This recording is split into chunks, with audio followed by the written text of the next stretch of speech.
sábado à tarde, após uma aula no Mário Sherman, eu entrei aqui nesse portão conduzido pela professora Helenice Calvino. Eu sou Raimundo William Tavares Júnior, eu sou especialista em educação pela Secretaria de Educação e sou professor também de História, tenho mestrado, doutorado em História.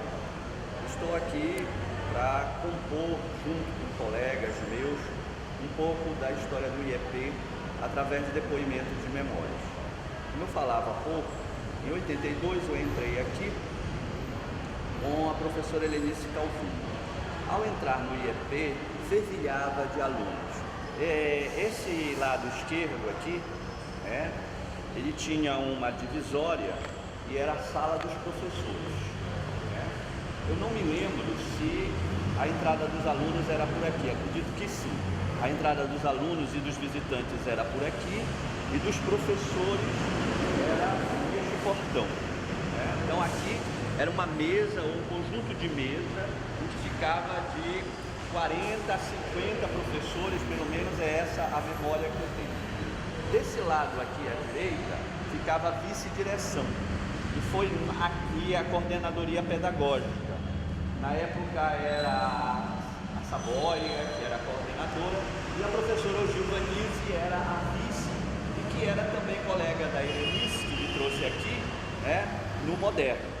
E aí nós chegamos na vice-diretoria, a Ogil era bem baixinha, muito simpática, e me recebeu muito bem, eu era muito jovem naquela época, e disse para mim, Júnior, me chamavam de Júnior naqueles tempos. Eu fiquei substituindo a professora Adelina, dando aula de francês. A experiência de adentrar nessa sala de professores, era uma experiência muito interessante, porque a maioria dos professores em 82 eram pessoas que tinham carreira expressiva, além do magistério. Eram juízes, promotores, médicos renomados. Então, ser professor nesta época, nesta escola, era de um grande prestígio. Às vezes não era nem a questão financeira, mas era botar no currículo, eu sou professor do IEP. E não era para poucos. Para entrar aqui nessa escola era preciso um conhecimento muito grande, ou uma oportunidade como foi essa que eu tive. E aí o engraçado é que entrar na sala dos professores era as pessoas simplesmente não te dirigiam a palavra. Ou seja, quem é este rapaz, de onde ele é, muito jovem, E durante o intervalo eu só conversava com a Helenice, que também entrou comigo neste momento. Bem, este corredor, ele levava a sala de aula. Aqui nas paredes havia os quadros das normalistas que tinham sido formadas.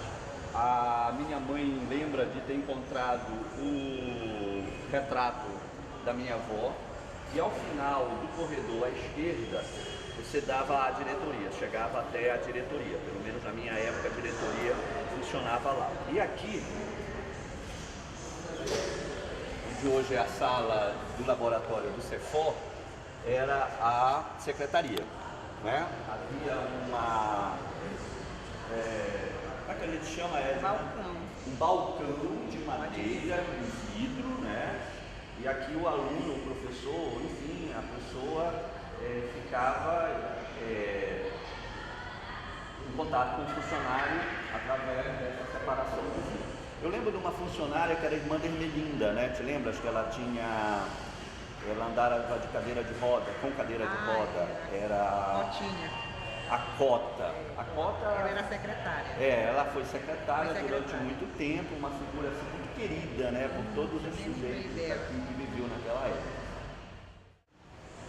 Era a escada em que subia do lado direito os professores e do lado esquerdo as alunas, que eram a esmagadora maioria nesse momento. E vocês podem perceber que o lado das alunas ele é mais desgastado pela quantidade maior em relação aos professores. E ai de uma aluna que ousasse subir pelo lado dos professores. Eu acredito que seria passível de suspensão. É preciso também ressaltar que a aluna, ao entrar por aquela porta, ela passava por uma revista. Então ela tinha, pelas inspetoras, elas tinham que ter a meia na altura adequada, a saia também na altura adequada, e era muito engraçado. Elas entravam, depois da revista, quando elas passavam por fora do olhar da inspetora, elas levantavam a saia pelo coche. E ficava o dia inteiro esta briga de caça a rato, né? De gato caçando rato. Não pode, baixa a saia, e elas baixavam e levantavam. Era muito engraçado isso. E em 83 eu passei a ser efetivo, né? Com a saída de professores titulares, entre eles a professora Ermelinda, que dava aula de História. Eu entrei junto com a Luzia e o Natanael para ocupar a vaga da professora Ermelinda e da professora Santana. E aqui eu fiquei trabalhando entre 1983 e 1988, quando eu fui fazer o mestrado no Rio de Janeiro. Foi uma experiência muito interessante. Eu me vejo como professor, eu devia ser muito chato, né? Porque eu era muito novo, muito rigoroso, e a história que se praticava na sala de aula naquele momento era uma história muito estruturante, muito economicista, de um marxismo grosseiro que não dava espaço para os sujeitos sociais, de carne e osso, né? Vozes do seu cotidiano. Era grupos, classes, estruturas, modos de produção, mas espantosamente as minhas ex-alunas, quando me encontram, né, elas têm me recebido com um carinho muito grande. Elas lembram de mim, passado 30, 35 anos, elas se lembram, às vezes elas se lembram mais de mim do que eu delas, e o carinho tem sido grande, embora na minha memória eu tenha sido um professor muito sensível, né?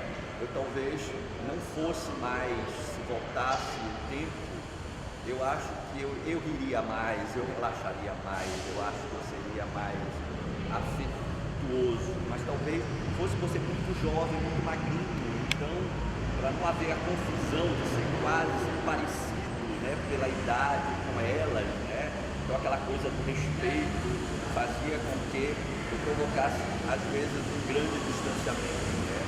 Cheguei a voltar nos anos 90, mas eu quase não tive turmas, eu trabalhei num projeto, né, de recursos didáticos, já na digestão da Simone, né? Tive também uma relação com ela muito bacana, muito legal. É isso.